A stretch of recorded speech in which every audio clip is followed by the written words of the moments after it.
কিরে সোহেল আর সোহাগ, তোরা দুজন কি রোজা আছু? মহাজন, আসলে আজকে আমি রোজা থাকতে পারি নাই। ও আচ্ছা। এ সোহাগ, তুই কি রোজা আছু? হ্যাঁ মালিক, আমি রোজা আছি। মাশাল্লাহ, যাক ভালো লাগলো।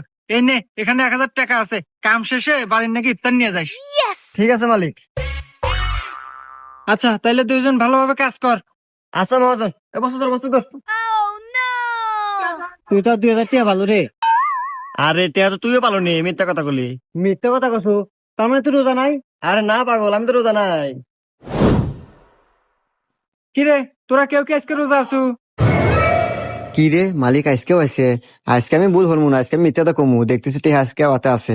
হ্যাঁ মহাজন, আমি আজকে রোজা আছি। আর সোহাগ তুই? না মহাজন, হ্যাঁ সাথে চেতন পাই নাই। ও আচ্ছা, তাইলে তুই এক কাজ কর, বাসায় যা, বাসায় যা, দেখ তোর ভাবি বিরিয়ানি রান্না করছে, যা খাওয়া দাওয়া করে আয়গা। আচ্ছা মহাজন, আমি আরই যাইতেছি, তোর তোর তোর।